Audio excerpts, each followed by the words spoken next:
ওকে, তো audio video clear I think, তাই না? কোনো অসুবিধা নেই। কালকে একটা ইলেকট্রনিক্সের ক্লাস নিয়েছিলাম, কেউ দেখেছো?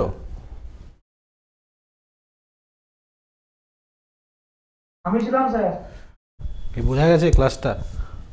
দারুণ দারুণ। ওকে, হ্যাঁ স্যার। ঠিক আছে ঠিক আছে, এটা এই ক্লাসটা ভালো লাগবে। চলো, তো ম্যাগনেটিক সার্কিট,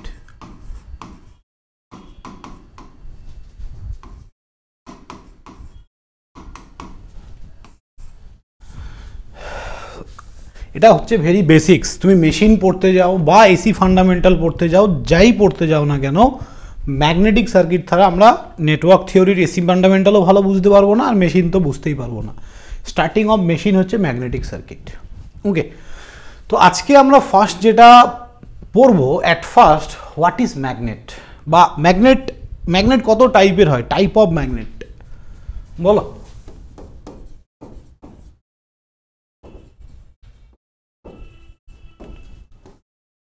দেখো, ম্যাগনেটকে আমরা মেনলি দুটো টাইপে ডিভাইড করি। একটা হচ্ছে পার্মানেন্ট ম্যাগনেট,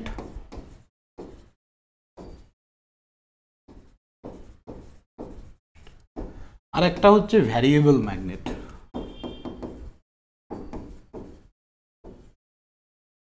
ওকে, একটা হচ্ছে পার্মানেন্ট ম্যাগনেট আর একটা ভ্যারিয়েবল ম্যাগনেট। এই পার্মানেন্ট ম্যাগনেটের এক্সাম্পল যদি আমরা বলি, সেটা হচ্ছে, যে যেখানে বুঝতে পারবে না সঙ্গে সঙ্গে আমাকে বলবে, কোনো অসুবিধা নেই। এক্সাম্পল হচ্ছে আমাদের natural magnet,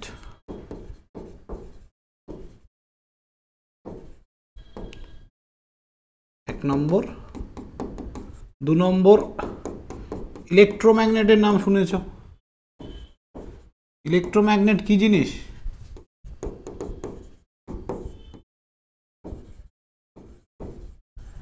electromagnet with DC supply. What is electromagnet? Solenoid আমরা পড়েছি না, ক্লাস 11-12 পড়েছিলাম তো সলিনয়েড। তো কিছুই না, একটা ম্যাগনেটিক ম্যাটেরিয়ালসের গায়ে আমরা যদি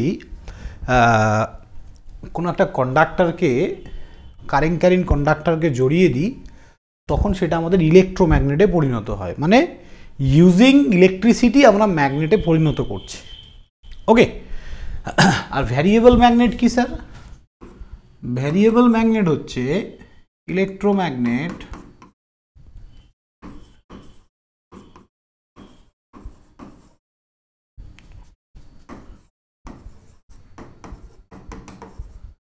with AC supply, electromagnet with AC supply. Okay, তো এই হচ্ছে আমাদের মেনলি, আমরা ম্যাগনেটকে এইভাবে ডিভাইড করছি।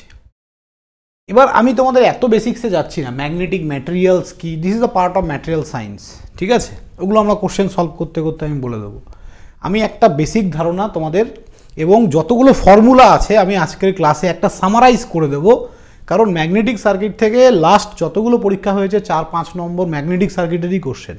তো আমি প্রপার এই ক্লাসে তোমাদের যতগুলো ম্যাগনেটিক সার্কিটের ফর্মুলা আছে এবং তার ডেরিভেশন পুরো আমি করে দিচ্ছি, দেখতে থাকো। তো এই ন্যাচারাল ম্যাগনেট কাকে বলে? At first tell me anyone. Natural magnet যেটা কোথার থেকে পাওয়া যায়? আমাদের যেটা খনিজ সম্পদ থেকে আমরা যেটা পাই, তাই না? ন্যাচারাল ম্যাগনেট যেরকম, তো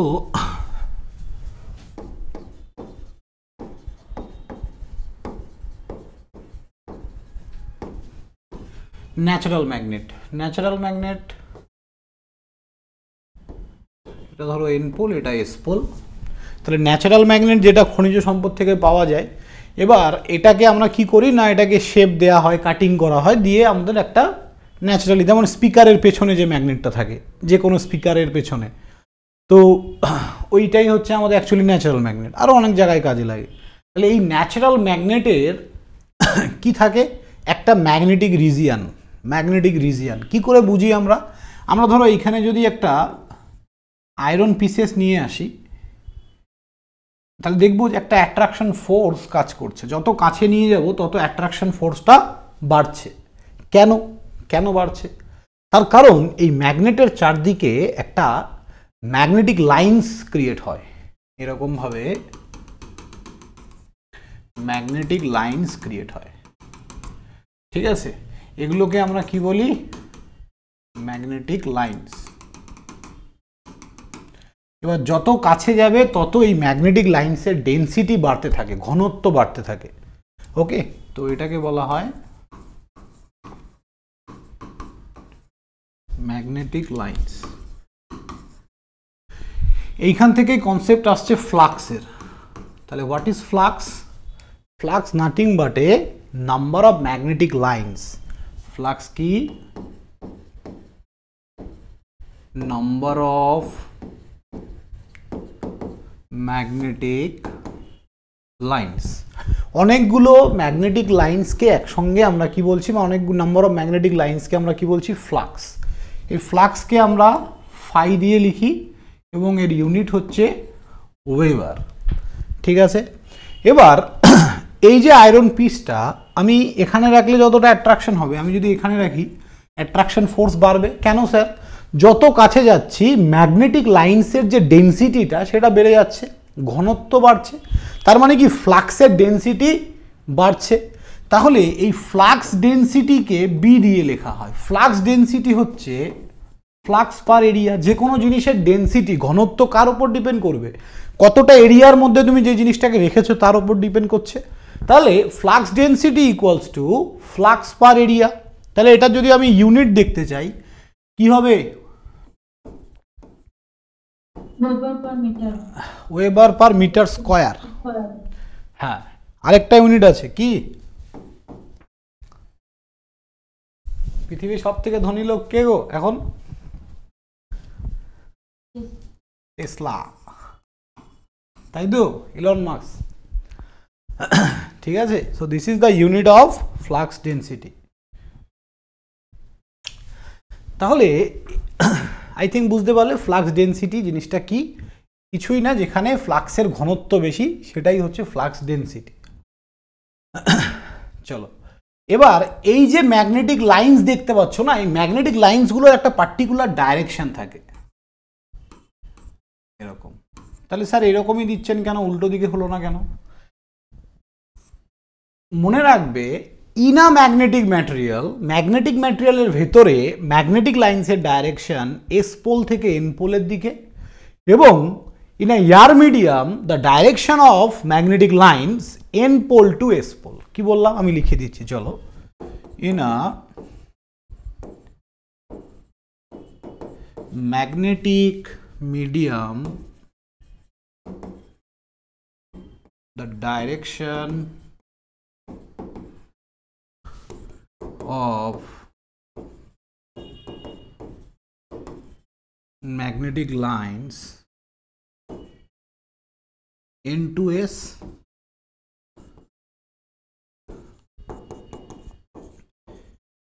in a air medium কেন হয় এরকম তারও কারণ আছে। তাহলে আমাকে আরো অনেক ডেপথে ঢুকতে হবে। ঠিক আছে, ড্রিপ ভেলোসিটি পড়তে হবে। তো আমি অত ডিটেলসে গেলে ম্যাগনেটিক সার্কিট পড়াতে 5টা ক্লাস দরকার হয় minimum. In a air medium the direction of inside the magnet तो south to north है। the in a magnetic medium the direction of magnetic lines, ও হ্যাঁ, সাউথ টু নর্থ। ঠিক ঠিক ঠিক, ভুল লিখলাম। South to north. In a air medium, the direction of magnetic lines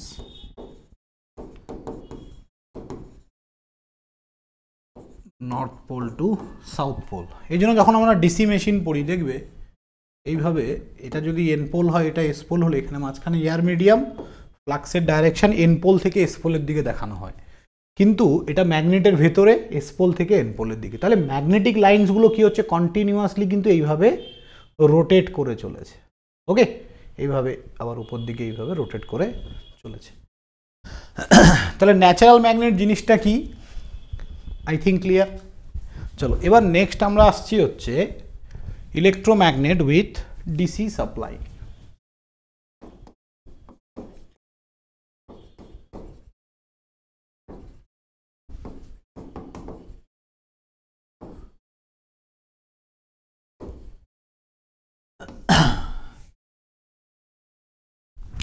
electromagnet with DC supply. তাহলে ধরো এটা একটা ফেরোম্যাগনেটিক ম্যাটেরিয়াল। ম্যাগনেটিক ম্যাটেরিয়াল কত টাইপের হয়?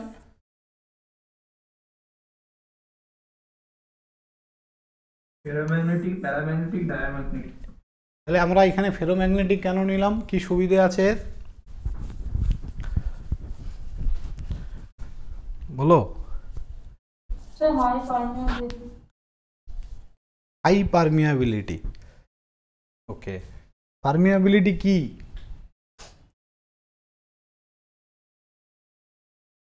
বলো না, ভুল হোক, আরে ক্লাসেই তো আছো, বলো না, ভুল না হলে শিখবে কি করে? মানে পারমিট করার এবিলিটি। হ্যাঁ, the ability of a substance to flow the flux, তাই না? কোনো একটা সাবস্টেন্সের এবিলিটিকে বোঝায় যেটা ফ্লাক্সকে ফ্লো করতে পারে, পারমিয়াবিলিটি, একদম। তো ফেরোম্যাগনেটিক ম্যাটেরিয়ালের মধ্যে দিয়ে ফ্লাক্স ফ্লো খুব ভালো হয়, ঠিক আছে? তাই আমরা এখানে ফেরোম্যাগনেটিক ম্যাটেরিয়াল নিয়েছি।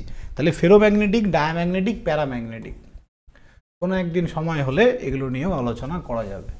তো চলো এবার এই যে ফেরোম্যাগনেটিক ম্যাটেরিয়াল, নর্মালি ফেরোম্যাগনেটিক ম্যাটেরিয়ালটা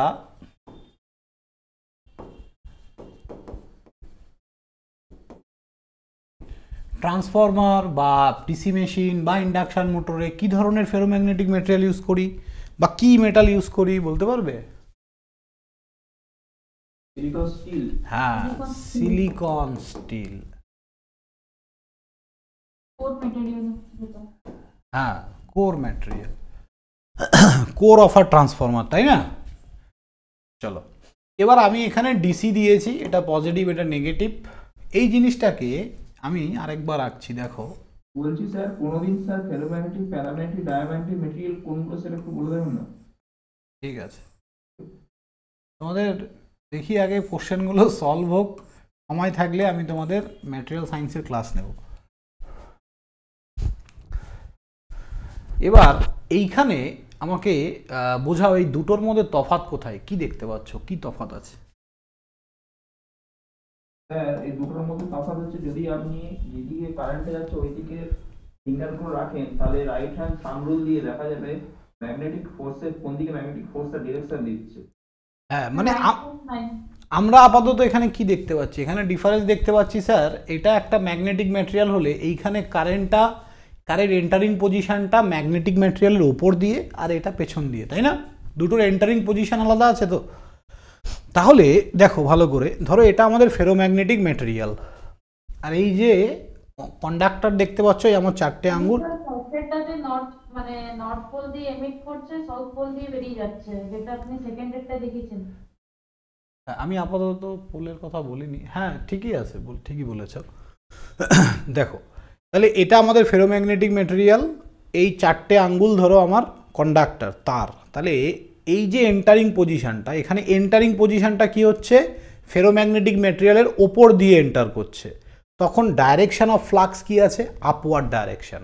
আর যদি হ্যাঁ হ্যাঁ হ্যাঁ আর যদি এন্টারিং পজিশন অফ কারেন্ট যদি পেছন দিয়ে হয়, তাহলে ডাইরেকশন অফ ফ্লাক্স কি হবে? ডাউনওয়ার্ড হবে, রাইট? তাহলে এইখানে আমাদের কারেন্টের এন্টারিং পজিশনটা দেখো পেছন দিয়ে, তাহলে ডাইরেকশন অফ ফ্লাক্স কি হবে? ডাউনওয়ার্ড। এখানে আপওয়ার্ড, এখানে আপওয়ার্ড। তাহলে আপওয়ার্ড যদি পাই, তাহলে আমরা এখান থেকে এন পোল এস পোল বলতে পারি। তাহলে এইটা আমাদের কি? এস পোল, এটা আমাদের এন পোল। ম্যাগনেটিক ম্যাটেরিয়ালের ভেতরে এস পোল থেকে এন পোলের দিকে ফ্লাক্স মুভ করে। আবার এইটা এস পোল, এটা এন পোল। তার মানে এন্টারিং পজিশন অফ কারেন্ট কোথায় এন্টার করছে বা ওয়াইন্ডিংটা কি করে আছে, সব কিছু বিষয়ের ওপর ডিপেন্ড করছে তোমার ফ্লাক্সের ডাইরেকশন। এই দুটো ছবি থেকে বোঝা যাচ্ছে। তাহলে ডিসি সাপ্লাই মানে কনস্ট্যান্ট সাপ্লাই, তাহলে এর পজিটিভ নেগেটিভ কোনোদিনও চেঞ্জ হবে না। তাহলে পজিটিভ নেগেটিভ যদি চেঞ্জ না হয়, কারেন্ট ডাইরেকশন চেঞ্জ হবে না। আর কারেন্ট ডাইরেকশন যদি চেঞ্জ না হয়, তাহলে ডাইরেকশন অফ ফ্লাক্স কোনোদিনও চেঞ্জ হবে না। আর ডাইরেকশন অফ ফ্লাক্স যদি চেঞ্জ না হয়, তখন সেটাকে আমরা বলি পার্মানেন্ট ম্যাগনেট। Permanent magnet. তাহলে পার্মানেন্ট ম্যাগনেট কিসের উপর ডিপেন্ড করছে? Direction of flux. ওকে, যদি চেঞ্জ হয় তখন সেটাকে আমরা মানে ভ্যারিয়েবল ফ্লাক্স বলি বা ভ্যারিয়েবল ম্যাগনেট বলি। আর যদি ডাইরেকশন অফ ফ্লাক্সের ডাইরেকশন যদি চেঞ্জ না হয় তখন সেটাকে আমরা বলি পার্মানেন্ট ম্যাগনেট। ওকে, তো electromagnet with DC AC supply একবার একটু দেখে নিই।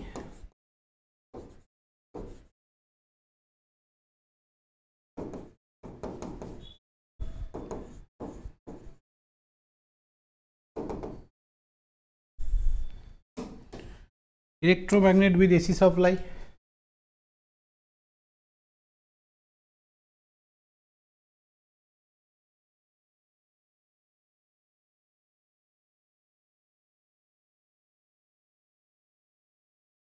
এবার এসিতে কি হয়, আমাদের এই পজিটিভ নেগেটিভ তো ফিক্সড নয়, কেন এসি সাপ্লাইটা এরকম, তার মানে একবার ক্লকওয়াইজ একবার অ্যান্টি ক্লকওয়াইজ, ক্লকওয়াইজ এভাবে clockwise anti clockwise, clockwise anti clockwise এরকম হতেই থাকবে। তাহলে একবার ক্লকওয়াইজ আবার একবার অ্যান্টি ক্লকওয়াইজ, তাহলে যখন ক্লকওয়াইজ হচ্ছে তখন কারেন্ট ওপর দিয়ে এন্টার করছে, যখন অ্যান্টি ক্লকওয়াইজ হচ্ছে তখন কারেন্ট নিচ দিয়ে এন্টার করছে। তাহলে কারেন্টের ডাইরেকশন চেঞ্জ হলে ফ্লাক্স কখনো ডাউনওয়ার্ড হবে, আবার ফ্লাক্স কখনো আপওয়ার্ড হবে। কখনো এটা এস পোল এটা এন পোল, কখনো আবার এটা এন পোল এটা এস পোল। তার মানে ইন্ডিয়াতে ফ্রিকোয়েন্সি কত 50 হার্জ, তাহলে ইন্ডিয়াতে 50 হার্জ ফ্রিকোয়েন্সি মানে 1 সেকেন্ডে আমরা 50খানা ফুল সাইকেল পাই। 50খানা সাইকেল মানে কটা হাফ সাইকেল, 100 হাফ সাইকেল। তাহলে 1 সেকেন্ডে ইন্ডিয়াতে এই নর্থ পোল সাউথ পোল কতবার চেঞ্জ হবে, 100 বার। বোঝা গেল, 100 বার চেঞ্জ হবে। তো এইটাই হচ্ছে অ্যাকচুয়ালি আমাদের ভ্যারিয়েবল ম্যাগনেট। কেন, তার কারণ এখানে N pole S pole change হচ্ছে, এটাকেই আমরা বলছি চেঞ্জেবল ম্যাগনেটিক ফ্লাক্স। হ্যাঁ, চেঞ্জেবল ম্যাগনেটিক ফ্লাক্স, একদম চেঞ্জ হচ্ছে ফ্লাক্স ডাইরেকশন, ফ্লাক্সের ডাইরেকশন বারবার চেঞ্জ হচ্ছে, ভ্যারিয়েবল, এই জন্য আমরা এটাকে বলি ভ্যারিয়েবল ম্যাগনেট। তাহলে electromagnet with AC supply. Okay, চলো এবার আমরা আসছি কুলম্বস ল অফ ম্যাগনেটিজম। দাঁড়াও 1 মিনিট।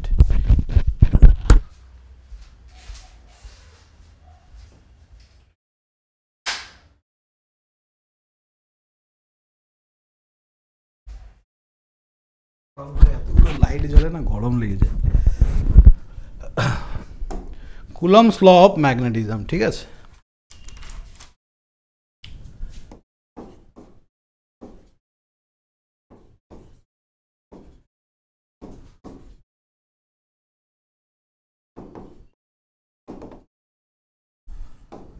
তাহলে আমরা প্রথমে একটু ডেফিনেশনটা লিখো। The mechanical force produce between two pole, the mechanical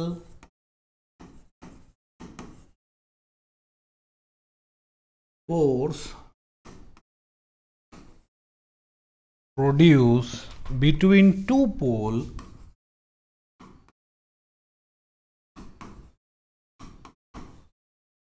আমার মেশিনের ক্লাসগুলো দেখো, ভালো লাগবে যদি সময় থাকে, যারা ফার্স্ট টাইম আমার কাছে পড়ছো।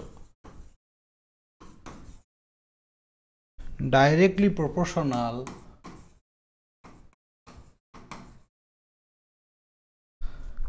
To the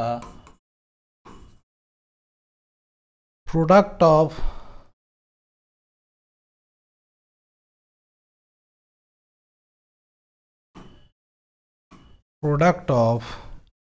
their pole strength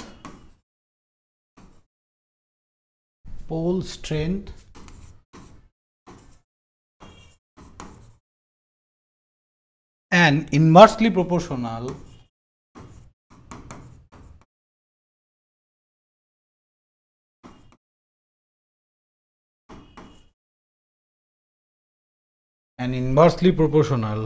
to the square of the distance, to the square of the distance between them.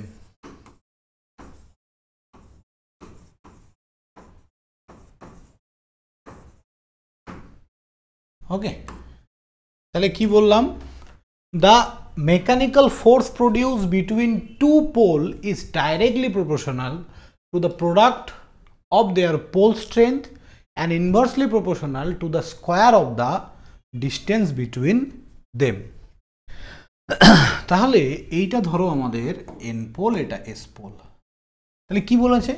The mechanical force produce between the two pole is directly proportional to the product of their pole strength. এবার প্রত্যেকটা পোলের একটা করে pole strength তো থাকবেই, কিছু না কিছু পোল স্ট্রেংথ। তাহলে আমি ধরলাম এখানকার পোল স্ট্রেংথ M1, এখানকার পোল স্ট্রেংথ M2।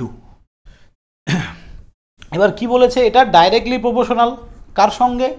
ফোর্সের সঙ্গে। এই দুটো পোলের মাঝখানে যে ফোর্স তৈরি হবে তার সঙ্গে এটা ডাইরেক্টলি প্রপোর্শনাল, এবং এদের মাঝখানের যে distance and inversely proportional to square of the distance between them, এবং এদের মাঝখানের যে ডিস্টেন্স এটাকে যদি ডি দিয়ে লেখা হয় সেটা তার স্কোয়ারের সঙ্গে ইনভার্সলি প্রপোর্শনাল। তাহলে এই দুটো রিলেশনকে যখন আমরা একসঙ্গে লিখছি, F proportional M1 M2 by D square.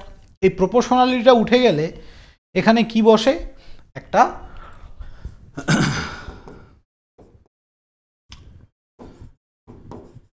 Value বসে, যাকে মিউ, কি বসে? মিউ কে। কেটা কি?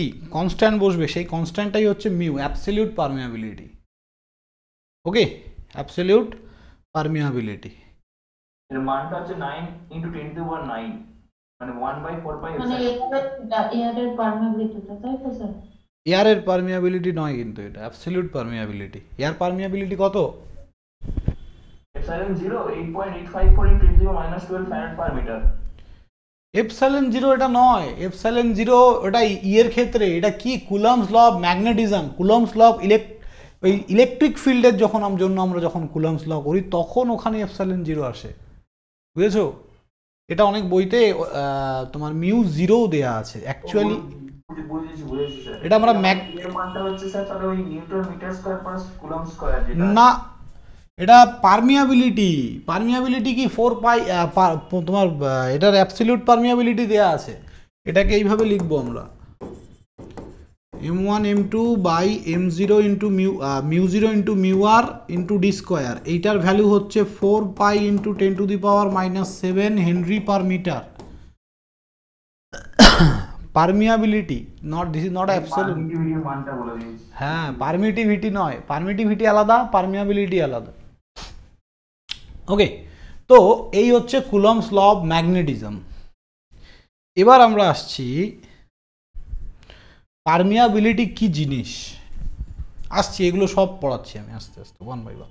What is permeability? তাহলে permeability the ability of a substance to conduct the magnetic lines, magnetic লাইন্সকে কন্ডাক্ট করার এবিলিটি। এই পারমিয়াবিলিটি বোঝার জন্য আমি নর্মালি যেভাবে বোঝাই, একটা ভালো ট্রিক্স আছে, দেখো, কেউ ভুলবে না কোনোদিনও। ধরো এটা ইলেকট্রিক সার্কিট, আর আমি নিচ্ছি একটা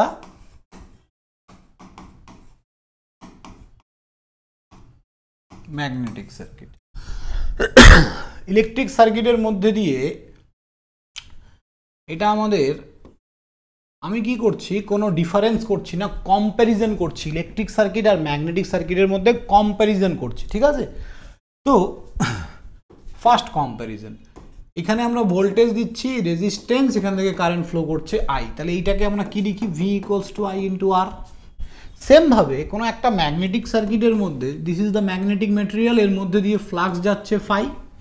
তাহলে ফ্লাক্স তো আর এমনি যাবে না, without any force flux flow করবে।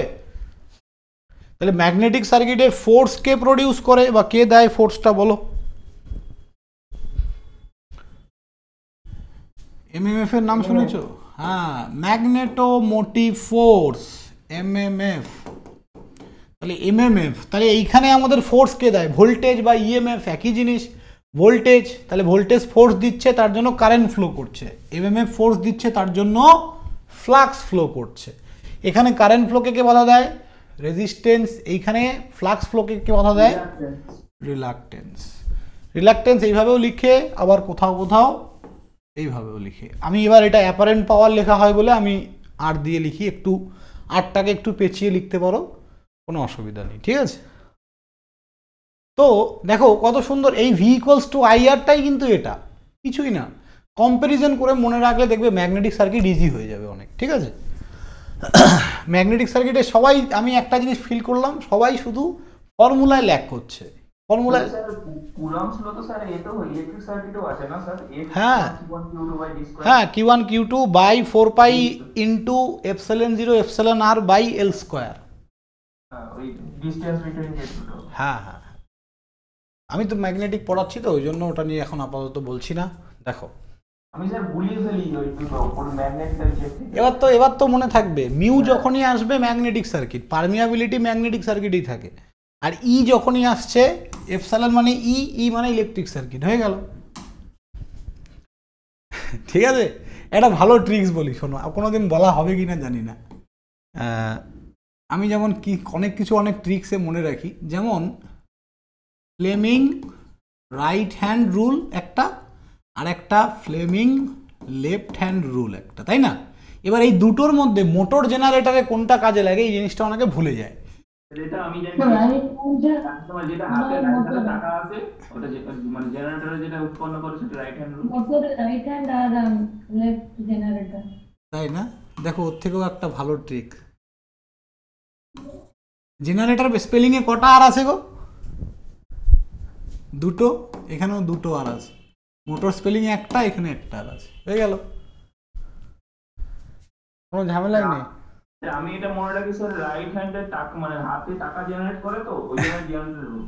ওকে না, এই তো স্পেলিং, ঠিক ভালো। আমি এইভাবে মনে রাখি, জেনারেটর স্পেলিং এ দুটো আর, ফ্লেমিং রাইট হ্যান্ড রুলে দুটো আর, মোটর বানানো একটা আর, এখানে একটা আর, ব্যাস। ভুলার কেউ চাইলেও ভুলতে পারবে না, তাই না? চলো এবার নেক্সট হচ্ছে, আমরা কি জানি, resistance R equals to rho L by A. Okay, এবার এই রোটাকে আমরা কিভাবে লিখছি? 1 by sigma into L by A. সিগমাটা কি গো? কন্ডাক্টিভিটি,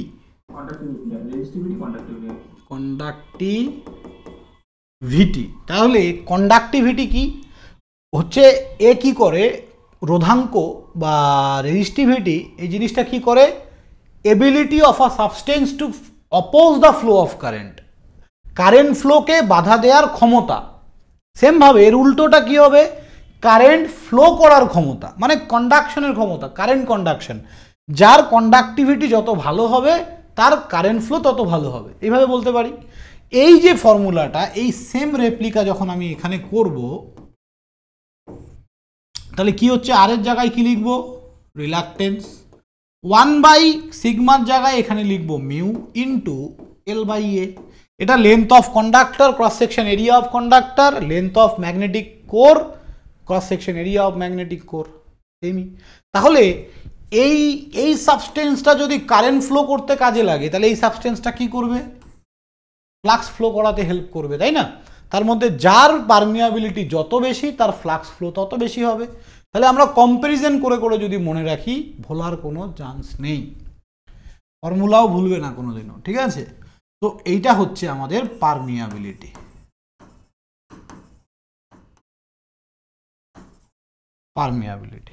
ওকে, নেক্সট হচ্ছে 3 নম্বর, কারেন্ট ডেন্সিটিকে আমরা জে দিয়ে লিখি, কারেন্ট পার এরিয়া, আর 3 নম্বর ফ্লাক্স ডেন্সিটিকে আমরা ফ্লাক্স পার এরিয়া। তাহলে এটার ইউনিট কি হবে? Ampere per metre square. Okay, আর এটা ওয়েবার পার মিটার স্কয়ার। কারো কোথাও ডাউট বলো, বাকিরা?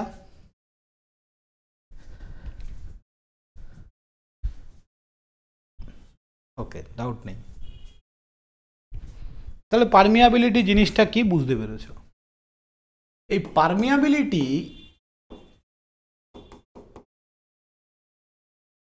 Mu equals two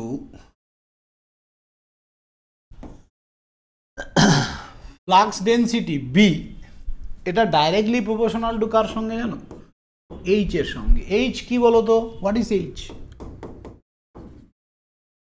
field intensity, magnetic field intensity অথবা magnetic field strength. Okay, magnetic field strength যে কোনো একটা বলতে পারি। বলছি স্যার আগের যে রিল্যাকটেন্সটা করলেন 1/μ ওর ইউনিটটা তাহলে কি হবে? এই যে এটা রিল্যাকটেন্সের ইউনিট, হ্যাঁ রিল্যাকটেন্সের ইউনিট এখান থেকে বের করার দরকার নেই, আমি আসছি। এখান থেকে না করলেও হবে, এখান থেকে করলে সমস্যা অনেক বড় একটা জিনিস চলে আসবে, কারণ এখানে এটা কি হচ্ছে 1/মিটার, মিউ এর হেনরি পার মিটার, তাহলে উল্টে যাবে। তার থেকে ভালো এমএমএফ দিয়ে আমি বের করে দিচ্ছি। তাহলে 1/হেনরি হয়ে যাচ্ছে তো স্যার। হ্যাঁ হ্যাঁ, আসছি ওয়েট, সব কোনো ডাউট থাকবে না, একটু দাঁড়াও। পারমিয়াবিলিটি তাহলে এই যে বি প্রপোর্শনাল এইচ, এই B equals to mu into H, এইখান থেকে mu equals to B by H, এই ফর্মুলাটাও খুবই দরকারি একটা ফর্মুলা। ওকে, তাহলে এইখান থেকে মিউ এর ইউনিট বলা যায় এরকম ওয়েবার পার মিটার স্কোয়ার উপরে, আর নিচে এইচ এর unit ampere turns per metre. কেন অ্যাম্পিয়ার টার্নস পার মিটার আসছি, তাহলে এইটাকে আমরা কি বলতে পারি, weber per metre square into উপরে মিটার, আর এটা অ্যাম্পিয়ার টার্নস, এখান থেকে মিটার কেটে গেলে তাহলে weber per ampere turns into metre. এটা মিউ এর ইউনিট একটা, তাছাড়াও মিউ এর আরেকটা ইউনিট হচ্ছে হেনরি পার মিটার, ঠিক আছে, অলসো দ্য পারমিয়াবিলিটি ইউনিট। চলো নেক্সট, এবার আমরা আসছি এমএমএফ। না, তার আগে কিছু জিনিস আছে, রিলেটিভ পারমিয়াবিলিটি আর absolute permeability. What is relative permeability?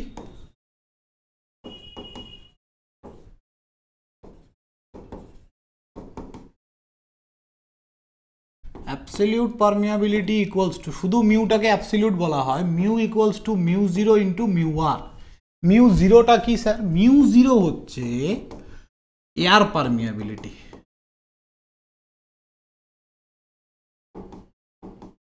Air permeability, এয়ারের মধ্যে ফ্লাক্স ফ্লো করার ক্ষমতা কতটা সেটা, তো সেটা কি না, এটা ভ্যারিয়েবল সব জায়গায় হবে, বাট আমরা একটা স্ট্যান্ডার্ডাইজ ভ্যালু ধরে চলি, সেটা হচ্ছে 4 pi into 10⁻⁻7 henry per metre. এটা স্ট্যান্ডার্ডাইজ ভ্যালু, সবসময় এটা ধরেই চলবে, ঠিক আছে।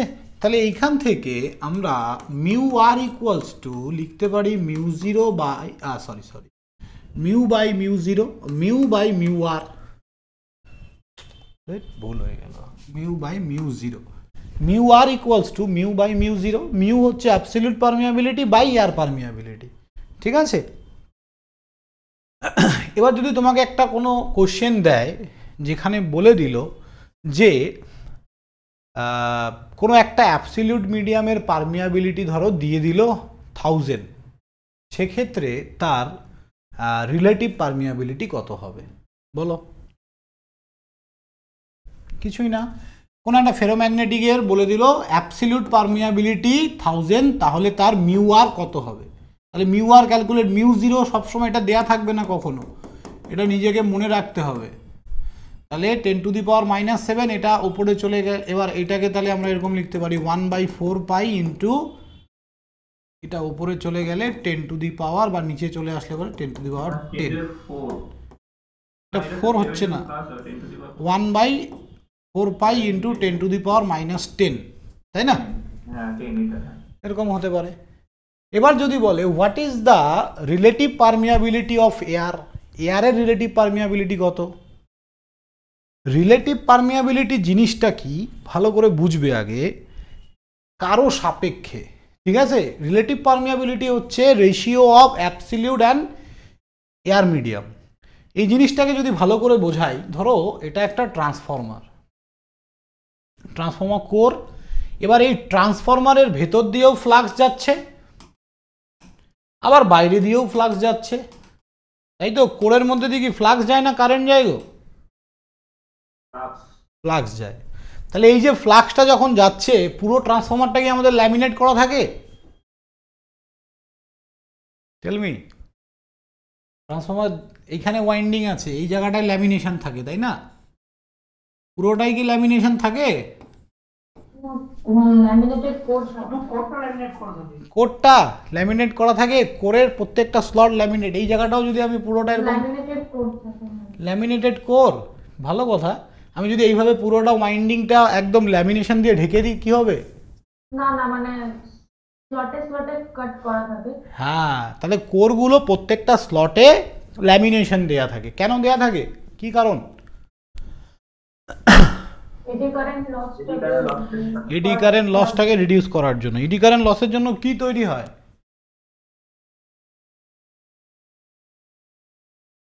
আই স্কোয়ার আর হিট লস হয়, তাই না?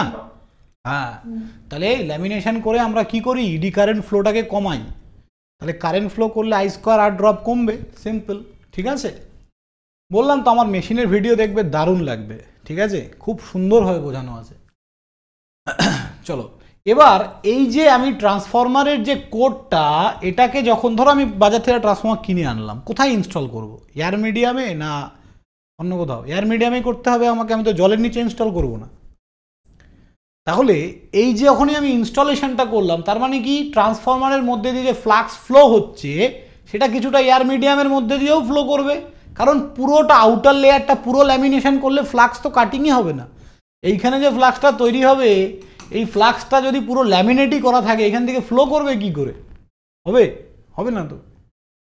তাহলে এটা পুরোটা ল্যামিনেশন করা থাকে না, দেখবে ট্রান্সফরমার খোলাই থাকে।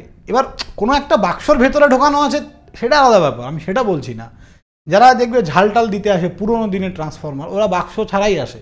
তাহলে কি ওদের ওই যে পুরোনো ট্রান্সফরমারটা দেখবে দুই সাইডের যে ওয়াইন্ডিং, সেখানে ল্যামিনেট করে ওয়াইন্ডিংটা করা, ওপর দিয়ে ল্যামিনেশন কিন্তু দেয়া নেই, স্ট্যাকের মধ্যে দেয়া আছে, ওপরটা পুরো ল্যামিনেট করা নেই। কেন? তার কারণ আমাকে তো ফ্লাক্স ফ্লো করাতে হবে। এবার যখন ফ্লাক্সটা ফ্লো করছে, এয়ার মিডিয়ামের মধ্যে দিয়েও ফ্লাক্সটা ফ্লো করছে, তাহলে আমরা কি কোনো মেশিন, নট অনলি ট্রান্সফরমার, যে কোনো মেশিন আমরা এয়ার মিডিয়ামে ইনস্টল করি নর্মালি।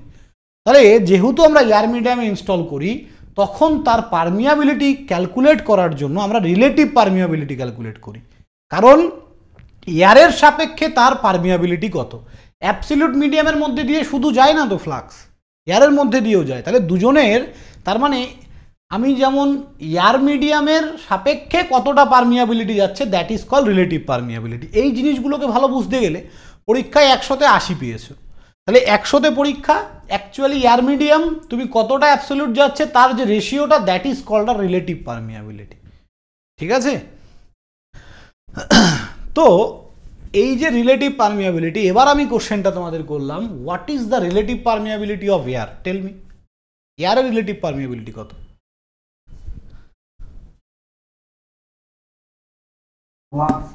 1, একদম। কেন 1?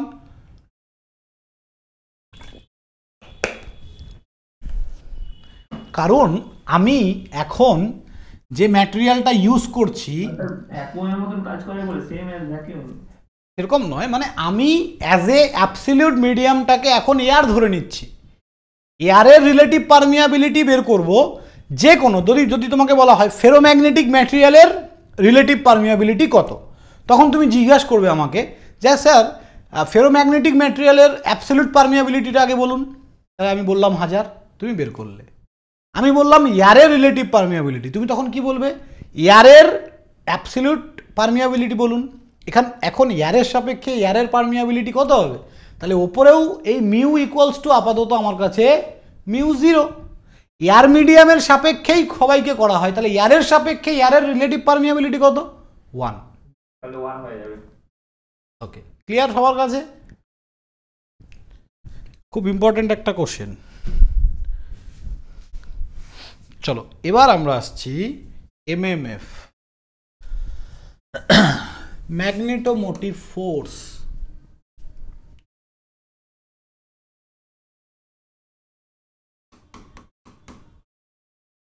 এমএমএফ কে আমরা কি লিখি? Number of turns into current. আবার আরেকটা ফর্মুলা একটু আগে পেলাম, কি গো? Reluctance into phi. Reluctance into phi, তাহলে এই দুটোকে যদি ইকুয়াল করি, reluctance into phi equals to N into I, তাহলে রিলাক্টেন্স ইকুয়ালস টু আমরা লিখতে পারি N into I by phi. What is the unit of reluctance, tell me? Ampere turns per weber, তাই না? তাহলে রিলাক্টেন্সের unit ampere turns per weber. আবার sir 1/Henry এসেছিল। হ্যাঁ হ্যাঁ, এ তো এসছে, ঠিক আছে। চলো, এই ইয়ে থেকেও অনেক কোশ্চেন দেয় কিন্তু পরীক্ষাতে, তোমাদের ওই কি বলে ইউনিট থেকে।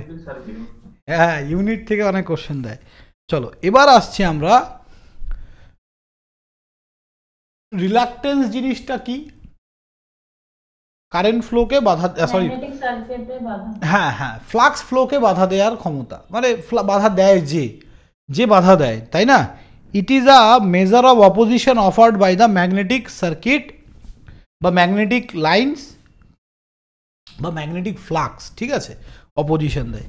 এখান থেকে আমি একটা ডেরিভেশন তোমাদেরকে দেখাচ্ছি। চলো, তাহলে আমরা দেখলাম যে sir reluctance phi equals to N into I. রিলাক্টেন্সকে আমরা কি লিখতে পারি? রিলাক্টেন্সকে লেখা যায়, একটু আগে লিখলাম যে reluctance 1/μ into L by A into আইকে আবার কি লিখতে পারি?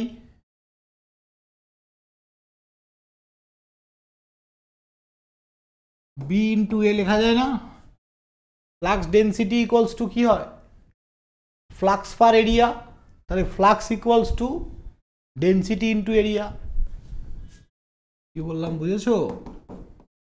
হ্যাঁ স্যার, বুঝতে পেরেছি। হ্যাঁ, এখান থেকে কাটো।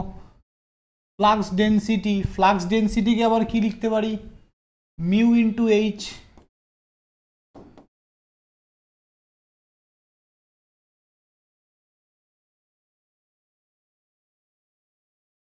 Mu cancel, H equals to NI by N. Okay, তাহলে ম্যাগনেটিক ফিল্ড ইন্টেন্সিটি কি হবে? Ampere turns per metre. Ampere turns per metre, magnetic field intensity বা ম্যাগনেটিক ফিল্ড স্ট্রেংথ। ওকে, চলো। তার মানে এটা mm/L। হ্যাঁ, তাও বলতে পারি mm বাই এল, একদম ঠিক আছে। ওকে, এবার ক্রস আর ডট। এবার আমরা যদি একটু সামারাইজ করি কি কি ফর্মুলা শিখলাম, দেখি কি কি শেখা হলো। Next page. চলো, ফার্স্ট হচ্ছে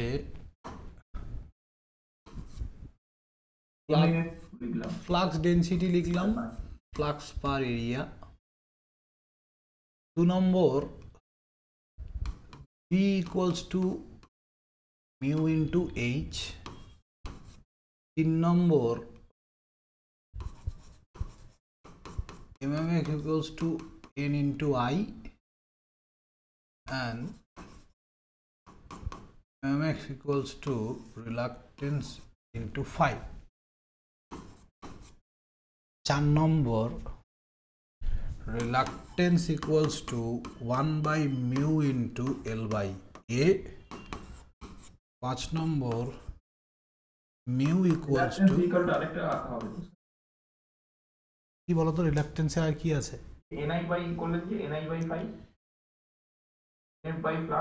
ও হ্যাঁ হ্যাঁ হ্যাঁ, ঠিক ঠিক।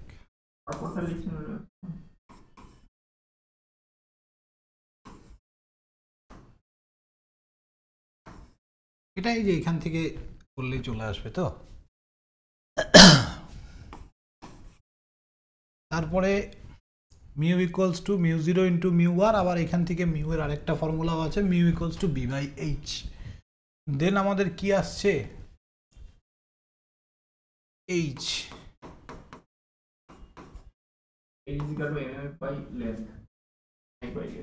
এনআই বাই এল।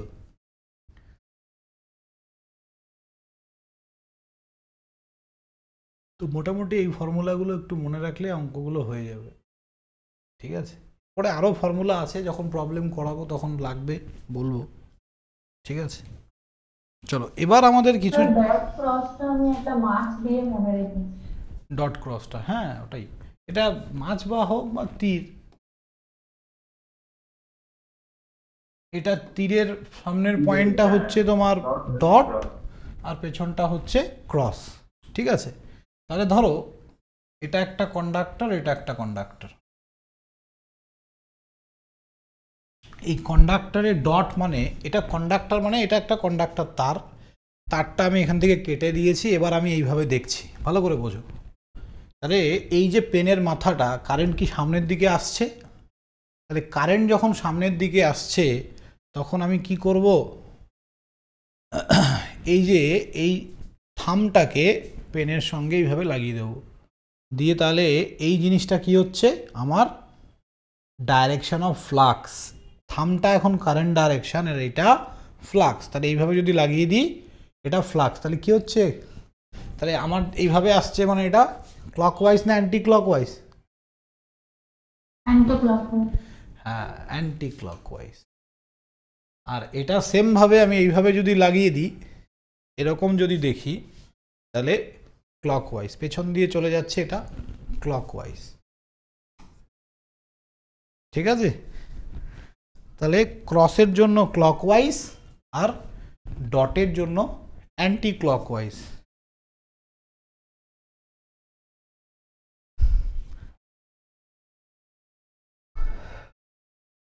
চলো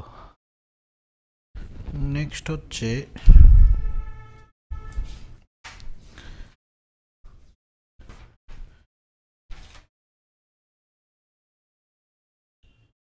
ফ্লাক্স ডেনসিটি।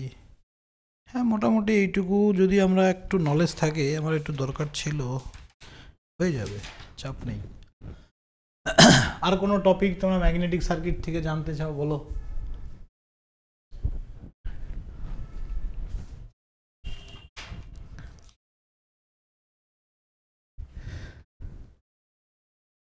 ঠিক আছে, এই বায়োসাভার্টস ল, অ্যাম্পিয়ারস ল এগুলো আসবে না? বায়োসাভার্টস ল, অ্যাম্পিয়ারস ল, এগুলো তো তোমার এই field theory part, actually magnetic সার্কিটে এগুলো দরকার পড়বে না, পার্ট অফ ফিল্ড থিওরি। ওই তোমার ফিল্ড থিওরি সাবজেক্টটা বিশাল চাপের একটা সাবজেক্ট, হ্যাঁ ওটা আমিও পড়াই না, আরেকজন টিচার আমাদের পড়ায়, আমি পড়াই না, ওটা খুব ভয়ঙ্কর সাবজেক্ট ভাই।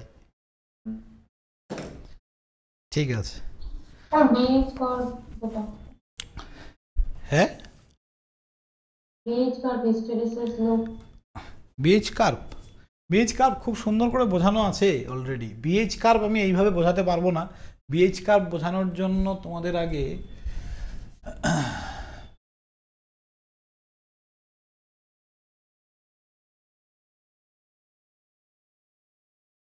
এই তো বিএইচ কার্ভ, তাই না? ম্যাগনেটিক হিস্টেরিসিস লস, ওকে, হিস্টেরিসিস লস থেকে অ্যাকচুয়ালি এই বিএইচ কার্ভের ফান্ডাটা এসছে। তো হিস্টেরিসিস লস কাকে বলে ইন ট্রান্সফর্মার?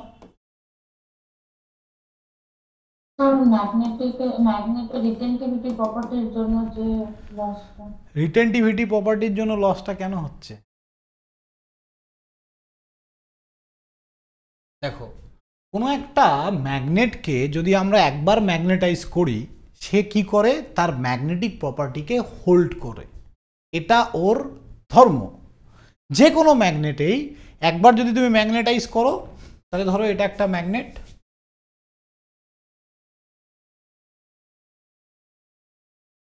ওটাকে কি স্যাচুরেশন বলছো? হোল্ড করে থাকাটাকে সেপারেশন, স্যাচুরেশন? স্যাচুরেশন না না না, ওটাকে বলা হয়, ওটাই তো মানে হোল্ড করে, ওটাই তো রিটেনটিভিটি প্রপার্টিটা। আর ওই হ্যাঁ হ্যাঁ, আর ওই মানে ওই যে তোমার যে ফ্লাক্সটাকেও ধরে রাখে সেটাকে বলা হয় রেসিডুয়াল ফ্লাক্স। আর ম্যাগনেটের ওই প্রপার্টিটাকে, মানে ম্যাগনেট যখন করছে তখন সেটাকে আমরা বলছি রেসিডুয়াল ম্যাগনেটিজম, পুরো ব্যাপারটাকে আমরা বলছি রেসিডুয়াল ম্যাগনেটিজম, ঠিক আছে। দেখো তো এটা ধরো একটা ম্যাগনেট, আমি যখন একে একবার ম্যাগনেটাইজ করছি ও কি করছে না, এবার আমি তো এসি সাপ্লাই দিচ্ছি, ধরো এখান থেকে দেয়া হচ্ছে, এখান থেকে এইভাবে আসছে, তাহলে এই যে এই পর্যন্ত, এইখান থেকে এই পর্যন্ত ওকে কি হলো, ম্যাগনেটাইজ করা হলো, ম্যাক্সিমাম ম্যাগনেটাইজ করা হলো। এবার আবার এইখান থেকে এই পর্যন্ত কি হচ্ছে, ডিম্যাগনেটাইজ হচ্ছে, আবার ম্যাগনেটাইজ, আবার ডিম্যাগনেটাইজ, এইভাবে তো চলছে এসি, ম্যাগনেটাইজ ডিম্যাগনেটাইজ, ম্যাগনেটাইজ ডিম্যাগনেটাইজ। ফ্লাক্সের কার্ভ তো কিসের মতো হয়, সাইন কার্ভই হয়, ফ্লাক্সের কার্ভও সাইন কার্ভ, ম্যাগনেটাইজ ডিম্যাগনেটাইজ, ম্যাগনেটাইজ ডিম্যাগনেটাইজ। যখন আমি ফার্স্ট টাইম ম্যাগনেটাইজ করছি, ও কি করছে, কিছু পরিমাণ ফ্লাক্সকে হোল্ড করে রেখে দিচ্ছে। এবার আমি এই যে ধরো এখান থেকে শুরু হলো, এই যে ফার্স্ট টাইম ও ম্যাগনেটাইজ হলো, এবার ওকে তো ডিম্যাগনেটাইজ হয়ে আবার এই জিরোতে আসার কথা, কিন্তু ও আসবে না, ও এইখানে আসছে, ও পুরোপুরি জিরো হচ্ছে না, পুরোপুরি জিরো হচ্ছে না। তাহলে এই ছবিটা একটু বড় হয়ে গেল, দাঁড়াও ছোট করে আঁকি, ভালো করে বোঝানো যাবে। এক মিনিট,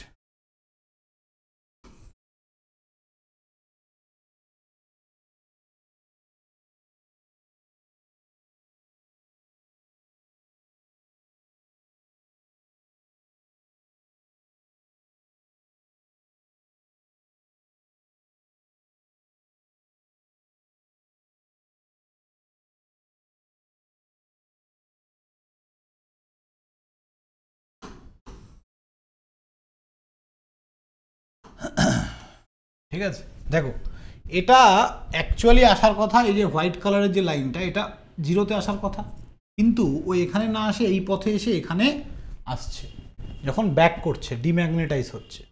তাহলে এই যে এইটা হচ্ছে আমার, এটা বিএইচ কার্ভ বলি আমরা, এইদিকে কি থাকে, এই ডাইরেকশনে কি থাকে, এখানে কি থাকে, এটা এইচ আর এটা B, B proportional flux, H proportional current, তাই না? তার মানে যত কারেন্ট বাড়ছে, ফ্লাক্স বাড়ছে বাড়ছে বাড়ছে বাড়ছে, এই পয়েন্টে গিয়ে এটা স্যাচুরেটেড হয়ে গেল, স্যাচুরেটেড। তারপরে তুমি ফ্লাক্স বাড়ালেও আর কারেন্ট বাড়বে না। এবার তারপরে তুমি কি করছো, এখান থেকে ওটাকে ডিম্যাগনেটাইজ করছো, জিরোতে আসছে না, কেন এইখানে আসছে, কেন আসছে, এটা প্রপার্টি। যে কোনো ম্যাগনেটকে একবার ম্যাগনেটাইজ করলে সে তার ম্যাগনেটিক প্রপার্টিকে পুরোপুরি জিরো করতে পারে না, কিছুটা হলেও ম্যাগনেটিক ফ্লাক্সকেও কী করছে, হোল্ড করে রেখে দিচ্ছে। এই যে ম্যাগনেটিক ফ্লাক্স, এই যে এইটুকু ম্যাগনেটিক ফ্লাক্স, এইদিকে কি বি, এদিকে তো ফ্লাক্স আছে, এই যে ফ্লাক্স যেটাকে হোল্ড করছে, এটাকেই বলা হয় রেসিডুয়াল ফ্লাক্স, রেসিডুয়াল ফ্লাক্স। এবার এটাকে যদি আমি জিরো না করি, এইখান থেকে আবার যদি আমি ওকে ম্যাগনেটাইজ করি, তাহলে এখান থেকে ম্যাগনেটাইজ করলে আবার কি করবে, আবার কিছুটা পরিমাণ ফ্লাক্সকে হোল্ড করবে। আবার তুমি এটাকে জিরো করলে না, আবার এখানে গিয়ে আবার যখন টানবে এখানে আবার ফ্লাক্স হোল্ড করবে। এইভাবে করতে করতে একটা সময় ও ফ্লাক্সে ভরে যাবে, কারণ এরিয়ার উপর ডিপেন্ড করে। ফ্লাক্স কিসের উপর ডিপেন্ড করছে, এরিয়া। তাহলে এরিয়া তো কনস্ট্যান্ট, এই যে ম্যাটেরিয়ালটা, এরিয়া তো কনস্ট্যান্ট। তারপরে আর ও ম্যাগনেটাইজ ডিম্যাগনেটাইজ এই প্রসেসটাই ওর মধ্যে আর হবে না, যদি তুমি ওকে পুরোপুরি জিরো না করো। ইজ ইট ক্লিয়ার না? তাহলে আমাকে কি করতে হবে, এটাকে পুরোপুরি জিরো করতে হবে। তাহলে পুরোপুরি জিরো করার জন্য আমি কি করলাম, নেগেটিভে কারেন্ট ফ্লো করালাম। এটা তো পজিটিভ কারেন্ট, এই দিকে নেগেটিভে কারেন্ট, নেগেটিভে কারেন্ট ফ্লো করালে এই দেখো এই পজিশনে এসে ফ্লাক্সটা জিরো হচ্ছে, এই যে এটা ফ্লাক্স জিরো হচ্ছে এই পজিশনে। তাহলে এই যে এক্সট্রা কারেন্ট তোমার লাগছে, হয়তো কার্ভটা আমাদের এইরকম হতো, হয়তো কার্ভটা আমার এইরকম হতো, কিন্তু এই যে এক্সট্রা কারেন্টটুকু লাগছে এটাই তো লস। তার মানে ম্যাগনেটিক হিস্ট্রিকে ভোলানোর জন্য আমাকে কি করতে হচ্ছে, এক্সট্রা ফোর্স দিতে হচ্ছে। এখানে ফোর্সটা কোনটা, এক্সট্রা কারেন্ট। তাহলে এই যে কারেন্টটা দরকার হচ্ছে, এটাই অ্যাকচুয়ালি হিস্টেরিসিস লস। এখান এর কনসেপ্টটা কেমন আসে, হিস্টেরিসিস কথাটা হচ্ছে ম্যাগনেটিক হিস্ট্রির কথা বলা হয়েছে। হিস্ট্রি মানে ইতিহাস, মানে এই যে ম্যাগনেটিক হিস্ট্রি, সেটাকে অমিট করার জন্য আমাকে এক্সট্রা যে কারেন্টটা দিতে হচ্ছে, সেটাই হচ্ছে অ্যাকচুয়াল লস। যার জন্য আমি এখানে কি করলাম, এখানে এই পজিশনে এসে ওকে জিরো করলাম। এবার তুমি আবার কি হচ্ছে, নেগেটিভে, এটাকে নেগেটিভে আবার এটাকে ম্যাগনেটাইজ করা হচ্ছে, তারপরে আবার ডিম্যাগনেটাইজ হচ্ছে। আবার এই পয়েন্ট থেকে ম্যাগনেটাইজ ডিম্যাগনেটাইজ দিয়ে এই পাতাটা এরকমভাবে চলতেই থাকছে, একটু জাস্ট এটা এরকম চেঞ্জেস হয়। ভুল হলো,